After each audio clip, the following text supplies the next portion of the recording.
Hello, Libra, and welcome to Intuitive Art Mediums. Thank you so much for joining me for your Taurus season Astro Tarot reading. Now, these messages are meant for Libra, Sun, Moon, Venus, and or Rising. So please only go with the messages that resonate with you. For more messages, I recommend that you check out the other astrological signs that correspond to your natal Sun, Moon, Venus, and or Rising. So let's dive in, Libra.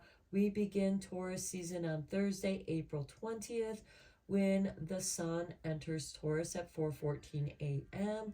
And we will conclude Taurus season on Sunday, May 21st, when the sun then enters Gemini at 3:09 a.m.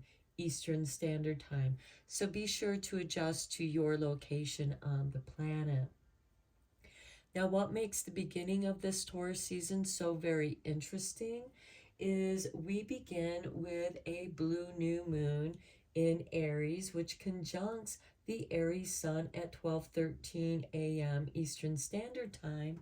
But then about 15 minutes later, the moon will enter Taurus at 12:30 a.m. Eastern Standard Time during the solar eclipse. Now, the solar eclipse, which will be a rare solar eclipse because the shadow of the moon doesn't completely cover the sun and we have that ring of fire, will be seen in the lower hemisphere of our planet, specifically around Australia. And then after or during the solar eclipse, we will have the sun moving into Taurus at 4:14 a.m. Eastern Standard Time. So let's get you an Earth Magic Oracle card. Since Taurus is a fixed Earth sign, I feel like that this solar eclipse is going to be the beginning of something that you want to manifest in your life. I do want to mention, Libra, that Aries opposes your sign, so the solar eclipse could have a big impact for you. Here, look at this, the dawn, new beginnings. I think that's confirmation to something new is coming your way. Now on Saturday, April 22nd, we have Earth Day where we celebrate our planet. I do want to mention on the previous day, Friday, April 21st, we do have Mercury going retrograde, and it'll remain in retrograde until Sunday, May 14th, when Mercury will station direct, which is still within Taurus season. Now we have Beltane on May 1st, which is a Monday. And we also have Pluto retrograde in Aquarius. And Pluto will retrograde back into Capricorn on June 12th, which is also a Monday. And Pluto won't station direct until October 10th in Capricorn, and it's just covering those last few degrees that it just came out of, finishing clearing stuff out of our lives. So for your Beltane Oracle card, we have number 16 with growth. Inside myself, I've sown beauty with wounds which speak of my immortality in the expanse of eternal song, softly bellowing in my spirit. Now this speaks to me of karma.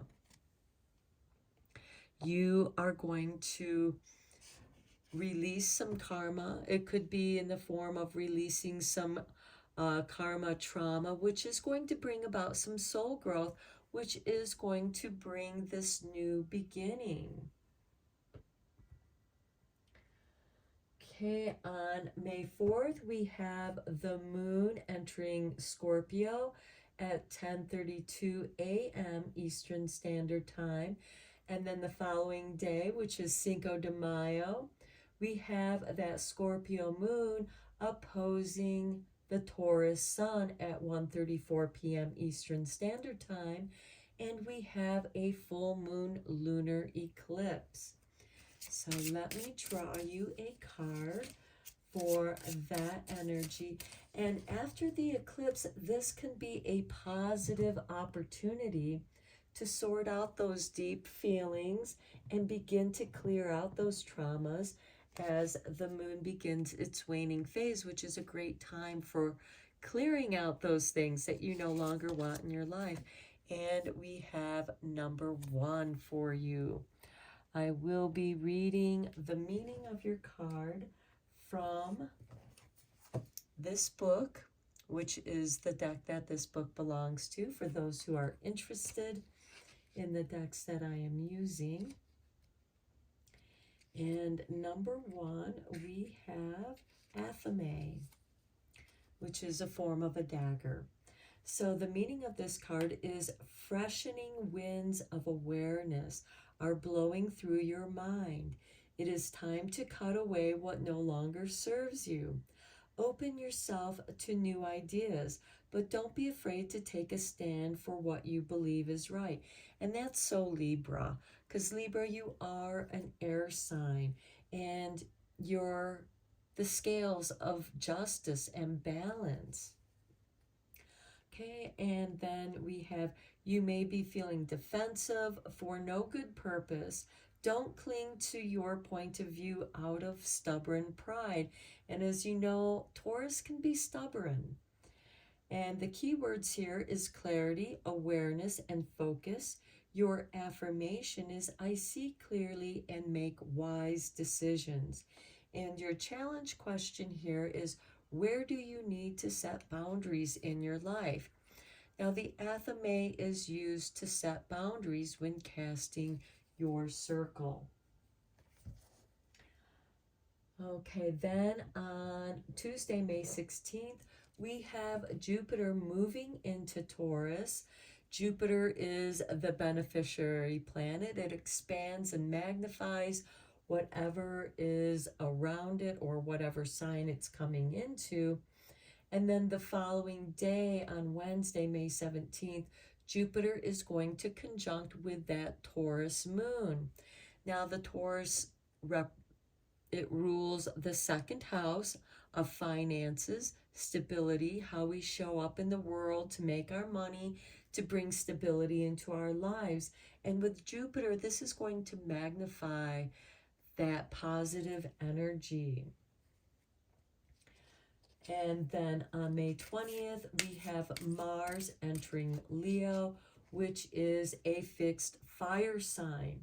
And Mars in Leo is going to oppose Pluto retrograde in Aquarius. Now, Aquarius is the fixed air sign. So I've mentioned all 4 fixed signs in this reading. They're going to be activated, triggered, or both for you.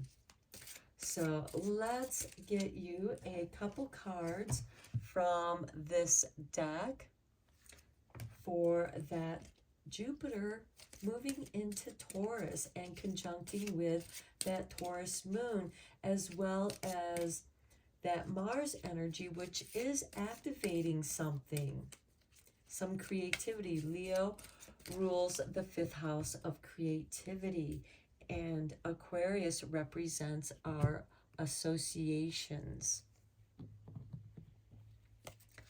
Okay, we have for you the Artist. Okay, this card has been popping up in a few other readings.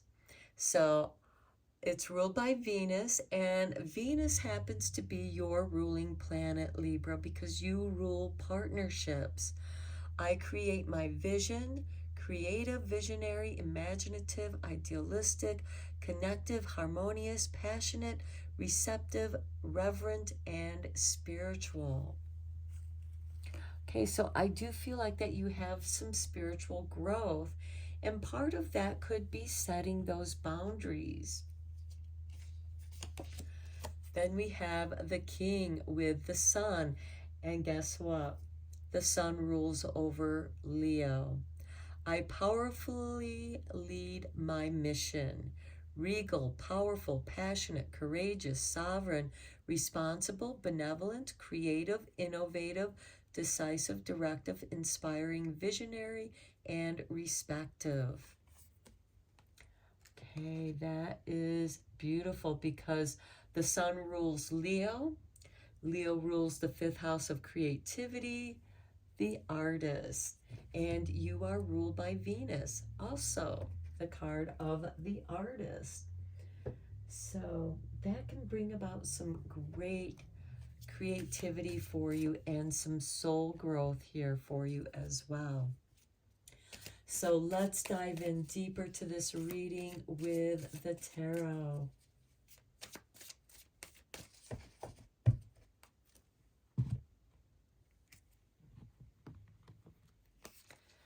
Okay, for your first week of Taurus, we have the 10 of Wands. Okay, you've been carrying a lot of burdens. And here we have Temperance. That's about to change. Temperance is a card of self-alchemy. You are changing. Perhaps this is you learning to set boundaries. You're being initiated into something. And you're meant to not carry the burdens of others.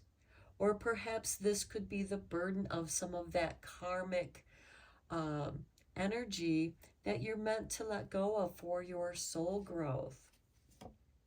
For your second week of Taurus season, we have the Knight of Swords. Yes, you are going to be clearing that out. The obstacles are going to be cleared. And next we have the Eight of Pentacles. Now this could be you practicing your art, becoming more artistic. And as you know, practice makes perfect. So you're perfecting yourself. You're perfecting your art. This can also be part of that monotony that you might be experiencing with the 10 of Wands here. But it's going to come together. For your third week in Taurus, we have Death. The new beginning here, transition. The Temperance card is also bringing you change. Something is ending. What's ending is carrying that burden. You are lightening your load. The Knight of Swords, all knights are instigators of change. So there is change and transformation happening here for you. Next we have the Hermit. You have had the dark night of the soul, and you are shining your soul light at the top of the mountain now. You have gone into the depths, and now you have ascended to the mountaintops, and this lantern light is your soul light that guides you. You're meant to follow your true soul path. For the final week, we have the King of Cups. Okay, some emotional fulfillment. Even though he is sitting in tumultuous waters, that doesn't bother him. He goes with the flow. He rides those waves. They're exciting. This can also be an offering of love. Here we have the Four of Cups. Again, a cup is being offered to you. Although you are feeling a little bit tired and weary, this could be from your soul journey, carrying all this heavy stuff from the 10 of Wands, but you're meant to accept this cup that is going to inspire you. And it could also be from your sorrows, from your trials and tribulations, that you become inspired and learn how to express those in artistic forms. Now let's get you some cards from the Whispering Woods.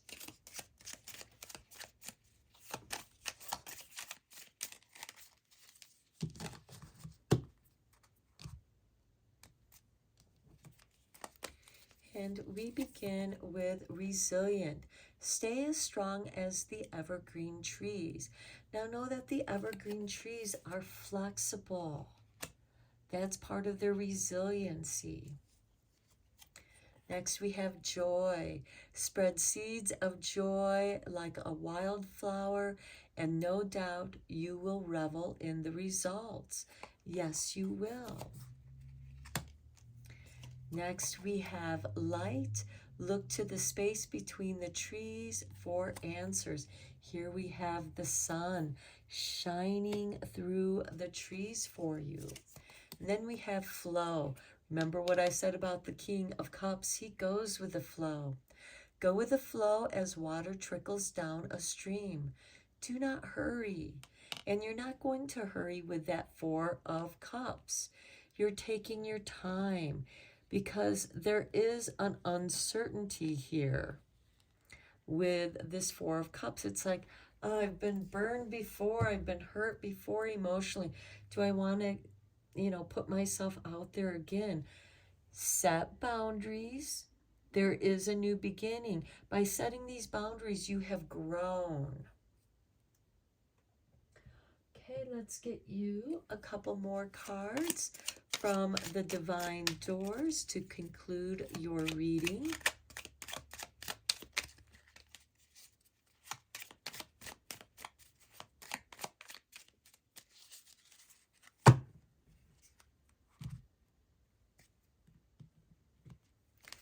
Okay, here is your artwork, and we have birth. Look at that, with a new beginning and growth. Some of you might be expecting a child that could be part of this new growth and creative energy. So another gateway appears in view. New life is unfolding with blessings to you. And yes, you are being given a divine blessing with love. And of course, this birth can also be the birth of a creative project. Here's the artwork for your final card, and we have offerings. Abundance lies in the heart that allows. Share more than expected and see love come around. Pass this card on.